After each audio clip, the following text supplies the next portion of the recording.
She told me the baby needed a quiet house, that I was standing in my own kitchen when she said it. My daughter-in-law Chelsea, 28 years old, for months pregnant, leaning against the counter I had wiped down that same morning. Her hand rested on her stomach the way expectant mothers do. Protective. Like the world had already become smaller. She said it gently, almost apologetically. "We need to start preparing the house, Lorraine. The baby will need routine. Calm. We cannot have too much activity once he arrives." I remember the light coming through the window behind her. It was late afternoon in Detroit, early September.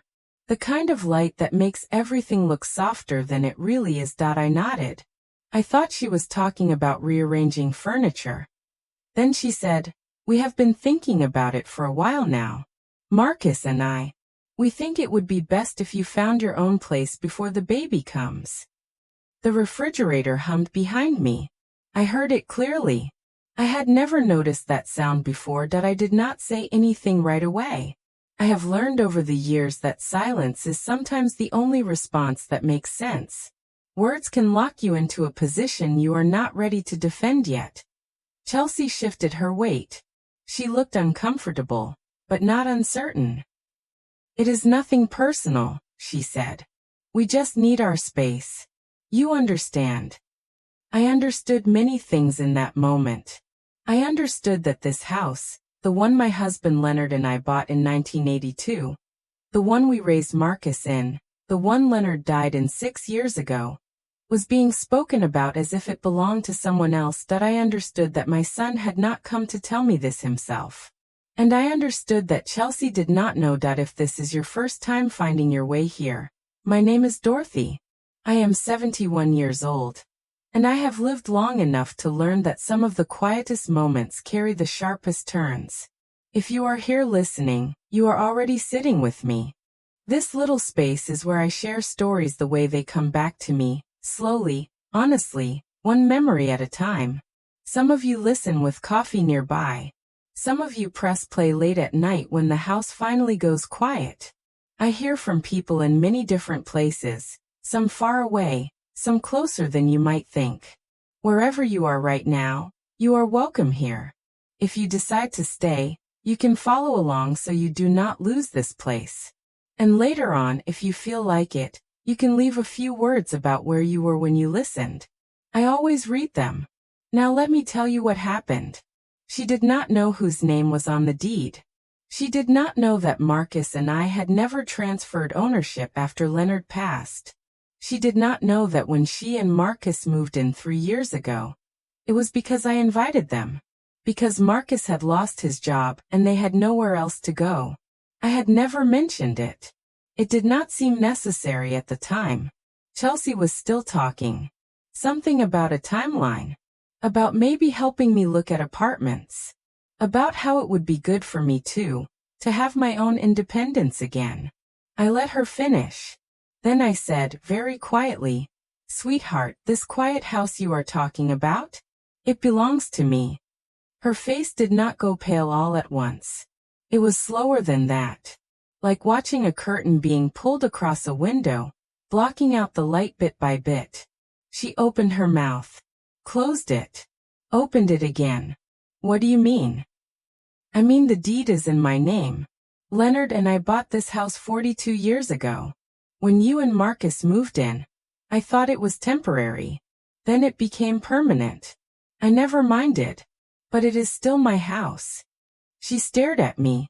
I could see her trying to reorganize everything she thought she knew. "Does Marcus know?" she asked. Marcus has always known. That was the part that seemed to hurt her most. Not that she had made a mistake, but that my son had let her walk into my kitchen and ask me to leave my own home without telling her the truth. She left the room without saying anything else. I heard her footsteps on the stairs. Heavy, deliberate. The bedroom door closed upstairs, but it did not slam. Chelsea was not the slamming type. I stood in the kitchen for a long time after that. The light moved across the floor. The refrigerator kept humming. I thought about all the small ways we let misunderstandings build. How silence can look like agreement. How assuming can feel like knowing. Marcus came home 2 hours later. I was sitting at the dining room table with a cup of tea that had gone cold. I had not moved much. Sometimes shock settles into your body and you just sit with it. He walked in and saw me. He knew immediately. She told you, he said. It was not a question. I looked at my son. He was 34 years old. Tall like his father. He had Leonard's eyes, the same deep brown that could look warm or distant depending on the light. Right then they looked tired. She told me I should find an apartment, I said. She told me the baby needs a quiet house. Marcus set his keys on the counter. He did not sit down. I was going to talk to you, he said. When? He did not answer that. She did not know Marcus. She thought this was your house. She thought she had the right to ask me to leave. I know. Then why did you let her think that? He rubbed his face with both hands. It was something he used to do when he was younger, when he had to explain why his homework was not done, or why he had missed curfew. Because it was easier, he said finally. Because every time she talked about the house, about what we should change or how we should arrange things, I just let her believe it. I did not correct her. For 3 years. For 3 years, he admitted. I took a sip of the cold tea. It tasted bitter, but I swallowed it anyway. Where is she now? I asked. Upstairs. She is upset. She should be. Marcus finally sat down. He pulled out the chair across.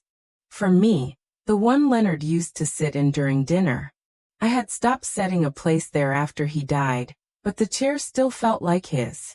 What do you want me to do, Mama? Marcus asked. It was the first time in months he had called me that. Mama. Not Mom. Not Mother. Mama. The name he used when he was small and needed something he could not name yet. I want you to tell me the truth, I said. Did you want me to leave? Or was this all her idea? He looked down at his hands. It started as her idea, he said slowly. But I did not fight it. I thought maybe it would be better. For everyone. Better how? Chelsea and I have been talking about needing more space. About feeling like we cannot really start our own family while we are living in your house. She thinks we need boundaries. She thinks I am too dependent on you. Are you? He did not answer right away. The silence stretched between us like a long hallway with no doors. I do not know, he said finally. Maybe I am. Maybe she is right. I set the teacup down carefully. My hands were steady. That surprised me. Then you need to figure that out, I said. But you do not get to let her make demands about my house without telling her it is mine. That is not fair to her. And it is not respectful to me. I know. Do you? He looked up at me then. There were tears in his eyes. I had not seen Marcus cry since Leonard's funeral. I messed up, Mama. I know I did. I just did not know how to fix it without everything falling apart. Everything is already falling apart, I said gently. The question now is what you build after. Chelsea did not come downstairs that night. Marcus brought her dinner on a tray, something I used to do for him when he was sick as a child. I watched him carry it up the stairs and thought about how we passed down gestures without even realizing it. I sat in the living room with the television on, but the sound turned low. I was not really watching. I was thinking about the early years in this house. How Leonard and I had scraped together the down payment. How we painted every room ourselves because we could not afford to hire anyone. How Marcus took his first steps right there on that rug. The one I still could not bring myself to replace even though it was worn thin in places. This house held 42 years of my life. Not just the big moments. The small ones too. The Tuesday evenings. The Sunday mornings. The arguments that did not mean anything a week later. The quiet nights when Leonard and I sat on the porch and talked about nothing important. Chelsea wanted me to leave all of that so her baby could have silence. I understood the impulse. I remembered wanting to control everything when I was pregnant with Marcus, wanting the world to be perfect before he arrived. It is a kind of fear that looks like preparation, but fear does not give you the right to erase someone else's history. Around 10 o'clock, I heard footsteps on the stairs. I thought it was Marcus. But when I looked up, Chelsea was standing in the doorway. She looked small, smaller than usual. Her eyes were red. "Can I sit?" she asked. I nodded toward the couch. She sat down on the far end, as far from me as she could get while still being in the same room. She folded her hands in her lap. "I did not know," she said, "about the house. Marcus never told me." "I believe you. I feel like an idiot." "You are not an idiot. You are someone who was given incomplete information." She looked at me then. Really looked at me. "Why did you never say anything?" she asked. "In 3 years, you never once mentioned that this was your house." It was a fair question. "Because it did not seem important," I said. "You and Marcus needed a place to live. I had extra rooms. It felt like the natural thing to do. I did not think about ownership. I just thought about family." "But it is important now." "Yes, it is." Chelsea's hands moved to her stomach again. That protective gesture. "I do not know how to fix this," she said quietly. "I said something terrible. I asked you to leave your own home, and I did not even know I was doing it. The not knowing is what makes it complicated," I said. "If you had known and still asked me to leave, that would be one thing. But you did not know. So now we have to figure out what happens next." "What do you want to happen?" I had been thinking about that all evening, turning it over in my mind like a stone you find in your pocket and cannot remember picking up. "I want honesty," I said. "I want to know what you and Marcus actually need. Not what you think you are supposed to need. Not what some parenting book told you. What you really need." Chelsea was quiet for a long time. When she finally spoke, her voice was barely above a whisper. "I need to feel like this is my home too. Not just yours. Not just a place we are staying until we get back on our feet. I need to feel like I can make decisions here. Like I have some control." "And you think you cannot have that while I am here?" "I do not know. Maybe. It is hard to explain." "Try." She took a breath. Let it out slowly.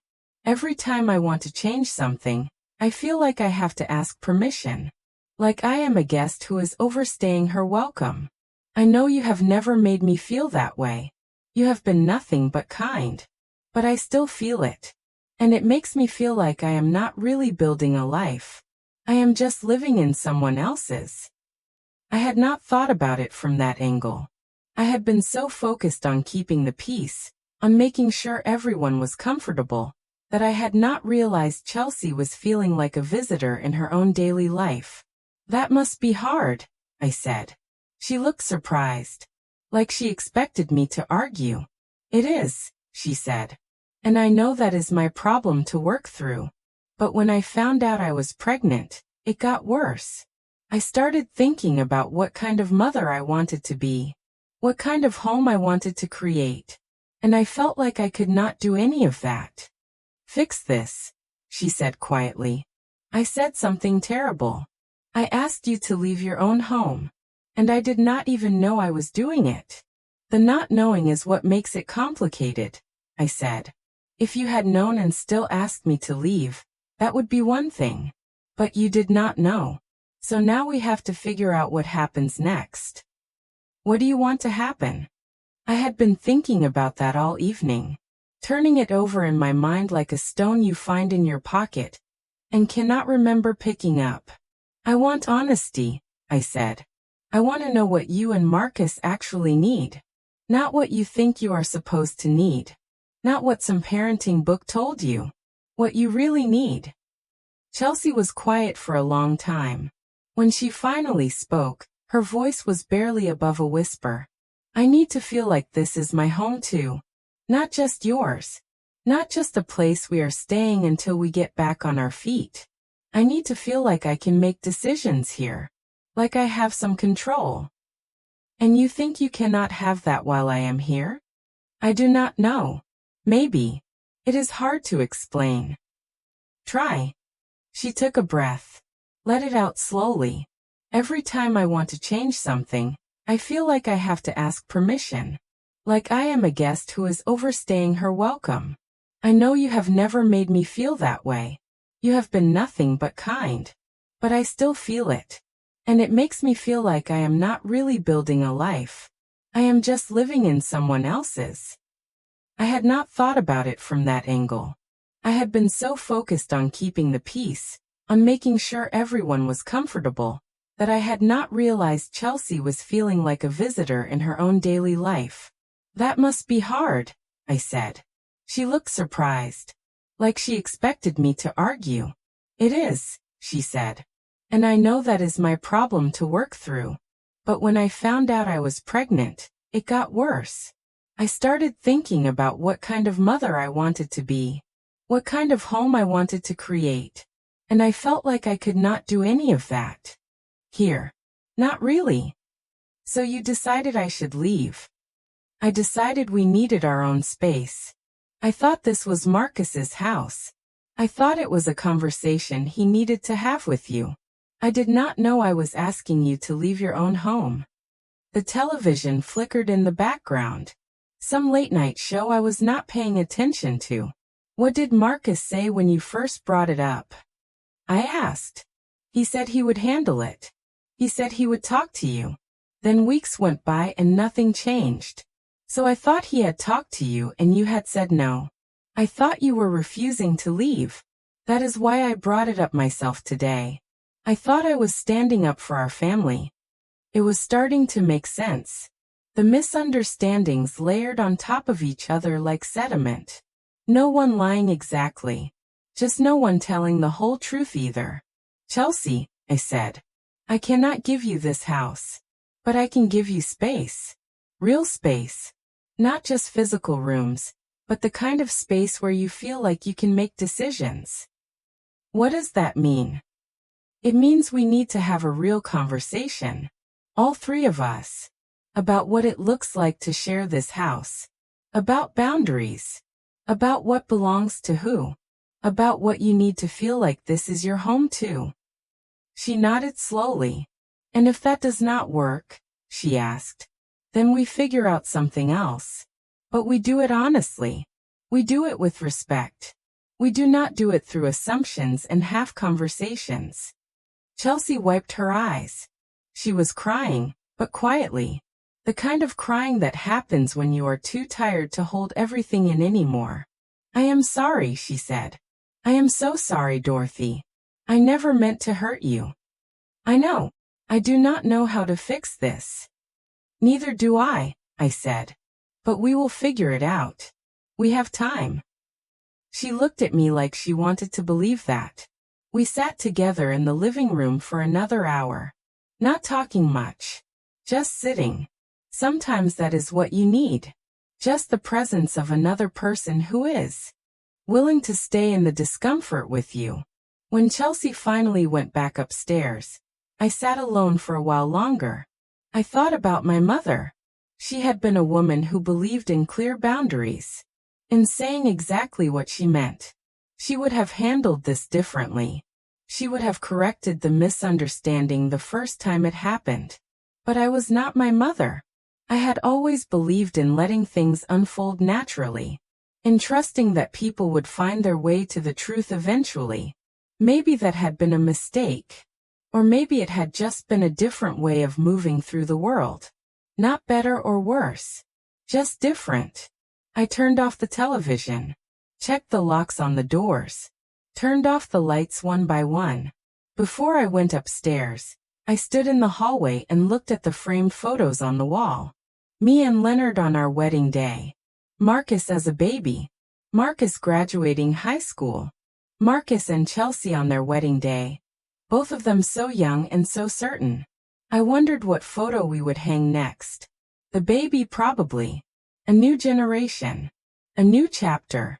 But this house would still be here, still holding all of us, still remembering. The next morning, I woke up early. The house was quiet. I made coffee and sat at the kitchen table with the newspaper I had not read the day before. Marcus came down around 7. He looked like he had not slept much. "Morning, Mama," he said. "Morning, baby." He poured himself a cup of coffee and sat down across from me. "Chelsea and I talked last night," he said. "For a long time. I figured you would. She told me what you said. About having a real conversation. About figuring out boundaries. What do you think about that?" He stirred his coffee even though he had not added anything to it. Just moving the spoon in circles. "I think I have been avoiding this conversation for 3 years, he said. "I think I have been taking the easy way out. Letting things stay unclear because it meant I did not have to make any hard decisions." "That sounds about right." He smiled a little. Just a flicker. "You are not going to make this easy for me, are you?" "No," I said. "I am not." "Good. I do not deserve easy right now." We sat in silence for a minute. The coffee was hot and strong. Leonard used to make it weak. I had always been the one who liked it strong enough to wake you up from the inside. "What do you want, Marcus?" I asked. "Not what Chelsea wants. Not what you think I want. What do you want?" He thought about that. Really thought about it. "I want to be a good father," he said finally. "I want to give my kid a stable home. I want to build something with Chelsea that feels like ours. But I also want you in my life. I do not want to choose between my mother and my wife. I do not want to choose between the past and the future." "You do not have to choose," I said. "But you do have to be honest. With all of us. Including yourself." "I know. Do you think you can do that?" "I do not know. I want to." Wanting to is a start. Chelsea came down about 20 minutes later. She looked nervous. Like she was walking into a room where she did not know the rules anymore. But Marcus pulled out a chair for her. And I poured her a cup of coffee the way she liked it, with cream and just a little sugar. And we sat there together. The 3 of us. In my kitchen. In my house. And we started talking. Really talking. Not performing. Not defending. Just saying what was true and listening to what came back. It took hours. We went through a whole pot of coffee and started another one. There were moments when voices got raised. Moments when someone had to leave the room and come back. Moments when the silence felt too heavy to carry. But we stayed with it. Chelsea talked about feeling invisible. About wanting to paint the nursery a specific color, but not feeling like she could. About wanting to host Thanksgiving dinner, but not knowing if it was her place to suggest it. Marcus talked about feeling caught in the middle. About wanting to make everyone happy and ending up making everyone confused instead. About being afraid that if he chose one side, he would lose the other. I talked about feeling like I had become a guest in my own life. About how I had tried so hard not to be the overbearing mother-in-law that I had erased myself instead. About how I missed Leonard every single day, and sometimes this house was the only place I could still feel him. By the time we finished, it was almost noon. We were all exhausted. But something had shifted. Not fixed. Just shifted. We agreed on some things that day. Small things at first. Chelsea could paint the nursery whatever color she wanted. She could rearrange the living room furniture. She could host Thanksgiving if she wanted to. She did not need my permission for those things. But we would make bigger decisions together. About renovations. About finances. About what happened when the baby came. And I would think about what I actually wanted. Not just what was easiest. Not just what kept the peace. What I wanted for the rest of my life. Marcus agreed to stop hiding. To stop letting us make assumptions about what he thought or felt. To be clear even when it was uncomfortable. It was not perfect. We did not solve everything that morning. But it was a start. The baby came in February. A boy. They named him Leonard after my husband. I cried when Chelsea told me. Not sad tears. Just tears. Leonard arrived 3 weeks early. Tiny. Perfect. With lungs that could wake the whole neighborhood when he wanted to. So much for the quiet house. I helped where I could. I made meals. I held the baby when Chelsea needed to sleep. I stayed out of the way when I could see they needed space. It was not always easy. There were still moments of tension. Still disagreements about how things should be done. But we talked through them. Most of the time. One night, when Leonard was about 2 months old, I was rocking him in the living room. It was 3 in the morning. He had been fussy all evening. Chelsea and Marcus were both exhausted, so I told them to sleep. I would handle this shift. I sat in the rocking chair that used to be in Marcus's nursery. The same chair I had rocked Marcus in when he was small. The same chair my mother had rocked me in. Leonard finally settled. His eyes closed. His breathing evened out. I looked around the living room. At the new paint color Chelsea had chosen. At the photographs on the wall, including the new one of baby Leonard in the hospital. At the diaper bag hanging by the door. At the toys already starting to accumulate in the corner. This house looked different now. It sounded different. It felt different. But it was still mine. And it was theirs too. Both things could be true at the same time. I thought about that afternoon in the kitchen. When Chelsea told me I needed to leave. When I told her this house belonged to me. We had both been right and both been wrong. The house did belong to me. Legally. Historically. In every way that mattered on paper. But it also belonged to Marcus. To Chelsea. To this baby sleeping in my arms. It belonged to all the years Leonard and I spent here. To all the years still to come. Ownership is not always about deeds and documents. Sometimes it is about who gets to decide what happens next. Sometimes it is about who feels safe enough to stay. I rocked slowly. The chair creaked the same way it always had. Leonard stirred but did not wake. Outside, Detroit was quiet. The kind of quiet you only get in the deep hours of the night, when even the city needs to rest. I thought about quiet houses. About what Chelsea had wanted when she asked me to leave. She had wanted control. She had wanted certainty.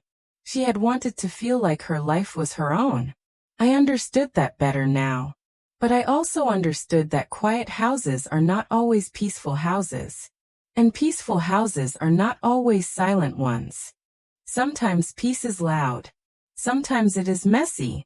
Sometimes it sounds like a baby crying at 3 in the morning, and a grandmother who is too old to be up this late, but does it anyway because that is what family means.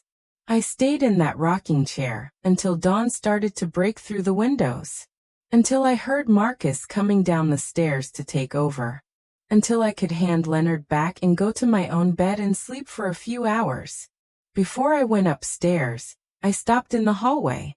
Looked at those photographs again. The house would hold this too. This moment.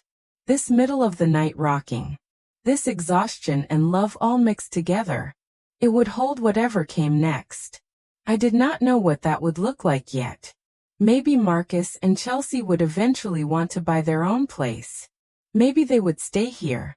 Maybe I would decide to move somewhere smaller and let them have the house entirely. I did not have those answers yet. But I knew we would figure it out. Together. Honestly. The way we should have from the beginning. I went to bed as the sun came up. I slept hard. And when I woke up a few hours later, I could hear Leonard crying downstairs and Chelsea singing to him softly. It was not quiet. But it was home.